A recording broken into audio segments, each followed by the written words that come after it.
Assalamualaikum warahmatullahi wabarakatuh. Selamat datang di video pembelajaran. Kali ini kita akan belajar tentang bilangan kompleks. Ya, sebelum belajar terkait bilangan kompleks, mari kita mengingat kembali terkait klasifikasi bilangan. Di mana bilangan itu terdiri dari bilangan asli, kemudian bilangan cacah, bilangan bulat, bilangan rasional, bilangan real, di mana di dalamnya bilangan real itu ada bilangan rasional dan irasional. Kemudian yang paling besar yang mencakup semua jenis bilangan ini adalah bilangan kompleks, di mana salah satu cirinya bilangan kompleks itu ada bilangan imajiner. Baiklah, untuk submateri kali ini kita akan membahas terkait bilangan kompleks bentuk kartesius, kemudian bentuk polar dan bentuk eksponensial. Baiklah, untuk yang pertama ini kita akan membahas tentang bilangan kompleks bentuk kartesius. Oke, sebelumnya mari kita lihat dulu asal mula bilangan kompleks itu ada. Jadi, ketika kita ingin menentukan akar-akar persamaan dari persamaan kuadrat seperti ax kuadrat plus bx plus c sama dengan 0, ini ketika diskriminannya kurang dari 0 atau bernilai negatif, di mana diskriminan itu sendiri merupakan b kuadrat min 4ac, maka akar-akar persamaannya akan bernilai kompleks. Seperti itu. Contohnya adalah tentukan akar-akar persamaan dari x kuadrat min 4x plus 5 sama dengan 0.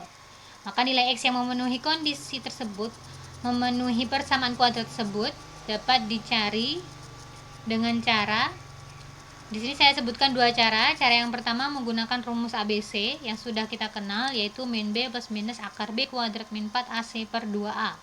Jadi tinggal disubstitusi saja ABC-nya ke dalam rumus ABC ini, maka diperoleh 4 plus minus akar 16 dikurangi 20.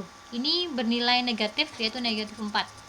Nah, bentuk negatif 4 ini bisa kita pecah menjadi akar 4 dikali akar negatif 1. Kalau akar 4 berarti 2 ya.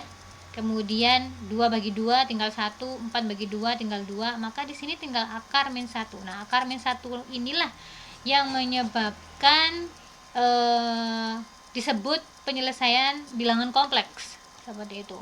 Berbentuk bilangan kompleks yang disimbolkan dengan J atau kadang disimbolkan dengan I. Nah, untuk kedepannya ini nanti kita akan menggunakan J saja, karena kalau menggunakan I akan rancu dengan I yang berupa arus, seperti itu. Jadi untuk membedakan antara bilangan kompleks dengan arus, di sini kita sepakati menggunakan J saja. Oke, itu asal mula bilangan kompleks.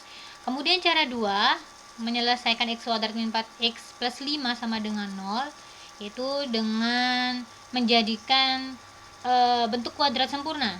Jadi x kuadrat min 4x plus 5 itu sama dengan x min 2 kuadrat ditambah 1. Nah, ini bisa kita tuliskan dalam bentuk seperti itu.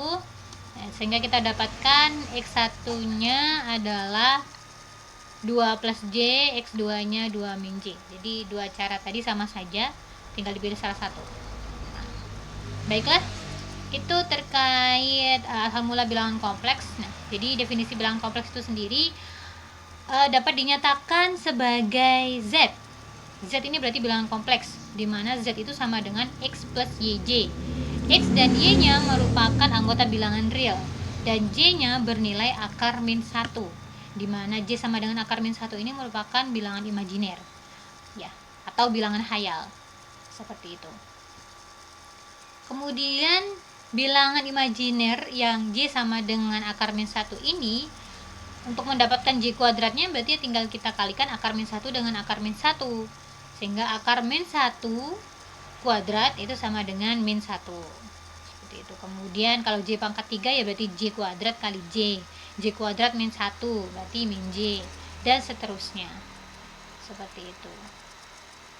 Jadi kalau ada pernyataan berapa akar 2 kuadrat, nah mungkin di konsep bilangan real kita tuliskan seperti ini ya, akar 2 dikali akar min 2 dikali akar min 2 sama dengan akar min 2 kali min 2, dimana min 2 kali min 2 adalah 4, maka akar hasilnya adalah 2. Nah, ini tidak benar ya, tetap kita tuliskan seperti konsep bilangan kompleks. Jadi akar min 2 dikali akar min 2 itu sama dengan akar 2J kali akar 2J. Akar 2 kali akar 2, akar 4 ya. Dimana akar 4 sama dengan 2. Nah, J kali J berarti J kuadrat yang bernilai min 1, sehingga hasilnya adalah min 2. Jadi seperti itu. Kalau ada bilangan negatif di dalam akar, tidak serta-merta itu pun nanti hasilnya adalah positif. Tergantung yang di dalam akar nilainya seperti apa gitu. Baik, lanjut ke definisi bilangan kompleks yang kedua. Jadi bilangan kompleks yang dapat dinyatakan sebagai Z sama dengan X plus YJ itu dimana X-nya itu bagian real dari Z, sehingga ditulis re Z sama dengan X. Kemudian Y-nya merupakan bagian imajinernya dari Z, yaitu im Z sama dengan Y. Kenapa demikian? Karena X itu tidak dikalikan dengan bilangan imajiner ya, sehingga dia bagian real. Kemudian Y itu karena dikalikan dengan J, di mana J adalah bagian bilangan imajiner, maka Y-nya itu merupakan bagian imajiner dari Z. Nah, kemudian bagaimana kalau X-nya sama dengan 0? Maka Z-nya tinggal YJ, dan ini disebut sebagai bilangan imajiner murni. Kemudian kalau Y-nya sama dengan 0, berarti Z-nya itu tinggal X saja, dan ini disebut bilangan real. Kenapa? Karena tidak ada J di sana. Nah, kedua kondisi ini itu sama-sama merupakan bilangan kompleks. Jadi benar bahwa bilangan kompleks itu di dalamnya ada bilangan real dan bilangan imajiner. Nah, terkait bilangan kompleks yang berbentuk Z sama dengan X plus YJ, ini disebut juga sebagai bilangan kompleks berbentuk kartesius yang dapat dinyatakan dengan Z X, Y, di mana X-nya itu menyatakan sumbu horizontal yang merupakan bagian real dari bilangan kompleks, dan Y itu berada di sumbu vertikal yang menyatakan bagian imajiner dari bilangan kompleks. Kemudian bidang kartesiusnya di dalam bilangan kompleks disebut sebagai Argand diagram. Berikutnya terkait kesamaan bilangan kompleks. Jadi misalkan diberikan Z1 sama dengan A plus BJ dan Z2 sama dengan C plus DJ. Kondisi Z1 dikatakan sama dengan Z2 jika dan hanya jika A dan C-nya ini sama, B dan D-nya ini sama. Contohnya seperti ini.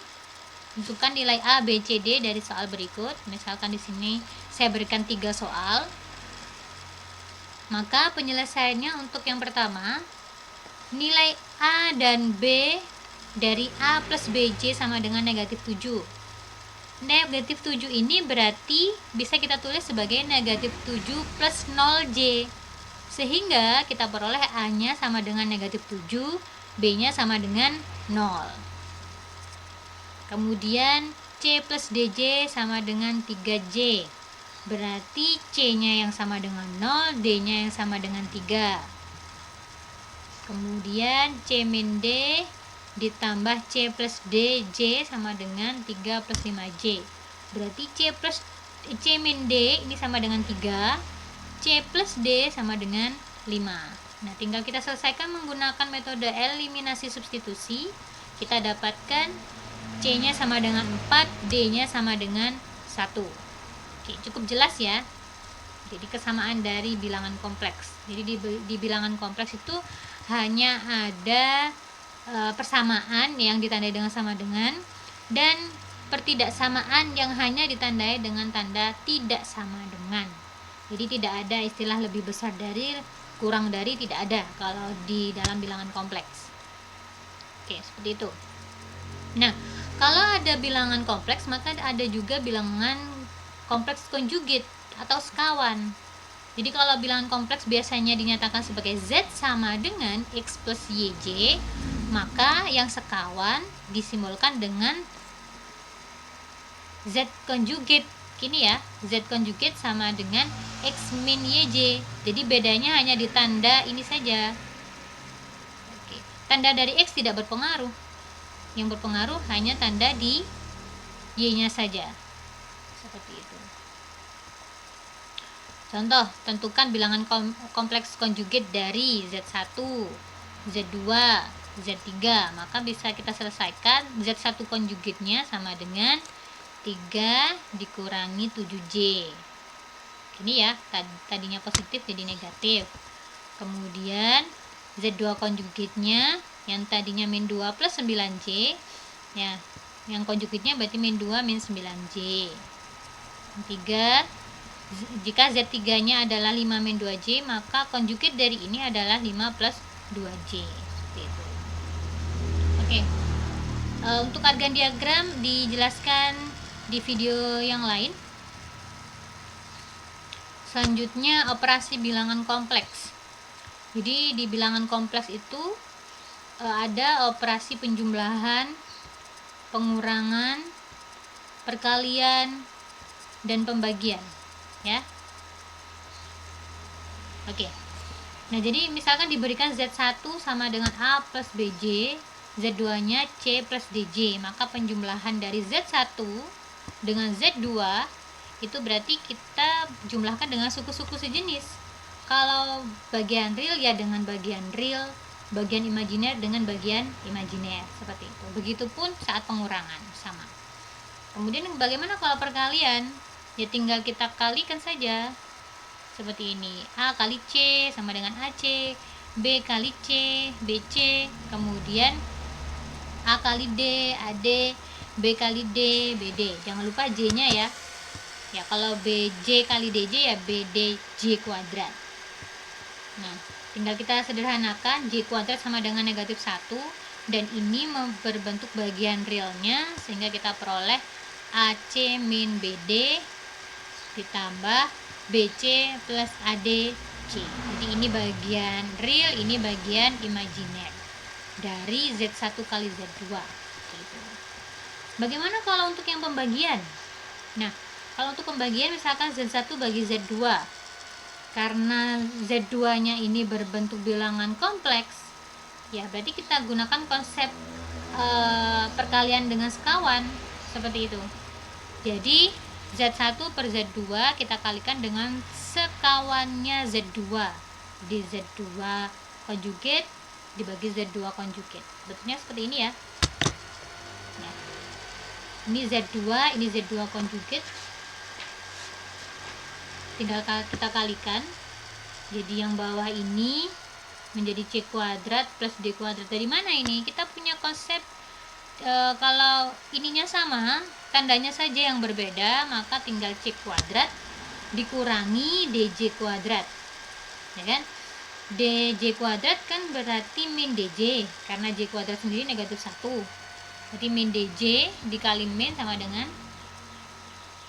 plus, jadinya C kuadrat plus D kuadrat, seperti itu. Yang atas ini perkaliannya sama saja ya, biasa ya, A kali C, kemudian B kali D min BD, tapi lihat J kali J nya min 1, sehingga tadi tandanya yang negatif berubah jadi positif.